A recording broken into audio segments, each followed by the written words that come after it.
Hello बच्चों, let's read the question. बच्चों question में कह रहा है कि आइडेंटिफाई द करेक्ट स्टेटमेंट या फिर स्टेटमेंट्स।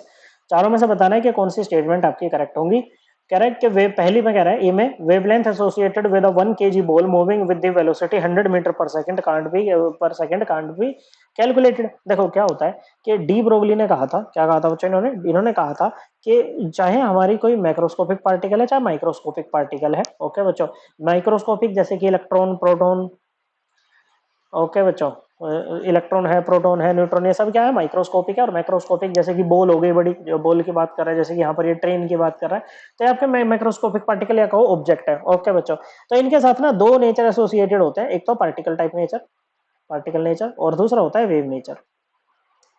क्या होता है, वेव नेचर। अब वेव नेचर क्या होता है बच्चों, जैसे इलेक्ट्रॉन है, जो छोटे लोग होते हैं ना, जो छोटे पार्टिकल्स होते हैं, जो माइक्रोस्कोपिक होते हैं ना, इनके साथ जो वेवलेंथ एसोसिएटेड होती है ना, वो इनके साइज के हिसाब से काफी बड़ी होती है बच्चों। ओके, क्या होती है बच्चों, काफी बड़ी होती है। तो इनमें ऑब्जर्व करना थोड़ा इनमें ऑब्जर्व करना वेवलेंथ को आसान रहता है as compare to ball. Okay बच्चों, भाई जैसे बॉल है, मूव कर रही है, तो हम बॉल को तो खैर आराम से देख सकते हैं, लेकिन उसमें ऐसा नहीं लगता ना कि भाई वेव की तरह मूव कर रही है, क्योंकि इनकी जो वेवलेंथ होती है ना, वो काफी छोटी होती है बच्चों। क्या होती है, इनकी वेवलेंथ काफी छोटी होती है, इसके कारण इसमें हम ऑब्जर्व नहीं कर सकते। लेकिन ये कह रहा है कि कैलकुलेट भी नहीं कर सकते। कैलकुलेट कर सकते हैं बच्चों, इन्होंने डी ब्रोगली ने फॉर्मूला भी दिया है, लैम्बडा।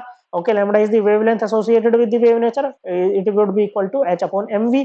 h है प्लैंक कांस्टेंट, m है mass of the object with which it is mass of the object, और v क्या है बच्चों, velocity with which the object is moving. तो कर सकते हैं बच्चों, तो इनकरेक्ट हो गया है। तो फिर कह रहा है कि wave nature of running train is difficult to observe because wavelength is extremely small. तो ये तो हमने बात की है बच्चों, तो ये स्टेटमेंट आपकी करेक्ट हो गई बच्चों।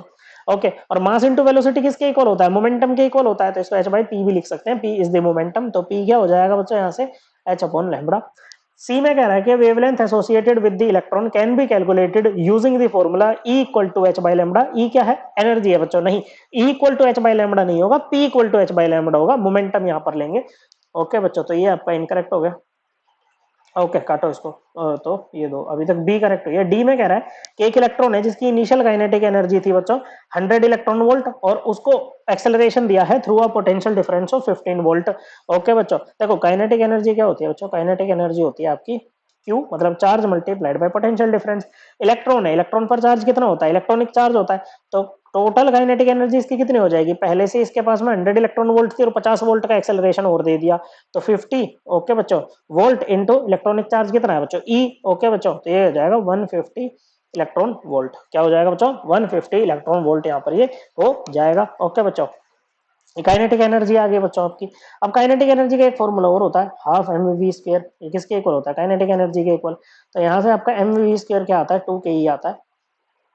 ओके बच्चों, दिस इम्प्लाइज वी क्या हो जाएगा, under root 2 ke by M, ये हो जाएगा बच्चों। ओके, और यहाँ से ये क्या हो जाएगा बच्चों, एम वी मास से मल्टीप्लाई कर दो दोनों साइड, ये हो जाएगा root 2 into kinetic energy into M. Okay बच्चों, ये बनेगा आपका। ओके, तो यहाँ से ये हो गया। हाँ हाँ, आगे बढ़ते हैं बच्चों। तो एम वी की बजाय हम यहाँ पर लैम्बडा वाले फॉर्मूले पुट कर देते, हो जाएगा lambda equal to h upon under root 2 into kinetic energy into mass. Okay, अब h क्या है, प्लैंक कांस्टेंट है, इसकी वैल्यू होती है 6.636 into 10 to the power minus 34 joules. Okay बच्चों, और ये जो k होता है बच्चों, k तो आपका k ही तो काइनेटिक एनर्जी है। इलेक्ट्रॉन का मास कितना होता है बच्चों, इलेक्ट्रॉन की बात हो रही है, ये होता है 9.1 into 10 to the power minus 31 kg। Okay बच्चों, ये होता है आपका। ओके, तो ये भी आपका कांस्टेंट हो गया h, और m भी आपका हो गया बच्चों। ओके, और साथ में 2 तो है ही बच्चों। तो ये जो फॉर्मूला बनता है ना बच्चों, तो यहाँ से आप डायरेक्ट इसको याद रखना, तो लैम्बडा हो जाता है आपका इक्वल किसके, ये होता है 12.26 अपॉन रूट वी। ओके, जो आपने पोटेंशियल डिफरेंस दिया है बच्चों। ओके, मतलब ये टोटल पोटेंशियल डिफरेंस हो जाएगा, और ये किसमें आएगा, एंगस्ट्रॉम में आपका आ जाएगा। अब देखो टोटल पोटेंशियल लगेगा, सिंपली 50 मत पुट कर देना यहाँ पर। देखो 100 इलेक्ट्रॉन वोल्ट काइनेटिक एनर्जी दी है, तो यहाँ पर भी तो पोटेंशियल डिफरेंस लगा था ना बच्चों। तो कितना लगा होगा बच्चों, 100 वोल्ट का लगा होगा बच्चों। तो वी की वैल्यू जो यहाँ पर आप रखोगे ना बच्चों, वो क्या रखोगे, 150 वोल्ट रखोगे, 100 पहले 50 बाद में। ओके बच्चों, तो ये क्या हो जाएगा बच्चों आपका 12.26 अपॉन रूट 150, और ये किसमें आएगा, एंगस्ट्रॉम में आएगा बच्चों। हम देख सकते हैं कि हमें एंगस्ट्रॉम में ही निकालना है। ओके, तो ये हो जाएगा 12.26 अपॉन, आ जाएगा बच्चों, ये आ जाएगा 12.26 अपॉन, ये आ जाएगा 12.24 एंगस्ट्रॉम में। इसको कैलकुलेट करेंगे तो ये लगभग आ जाएगा आपका 1 एंगस्ट्रॉम। तो डी वाला भी आपका करेक्ट है। तो कौन कौन से स्टेटमेंट करेक्ट है बच्चों? दो, बी और D. Correct answer B, correct answer is option B and option number D. I hope आपको ये एकदम क्लियर हो गया होगा। थैंक यू बच्चों।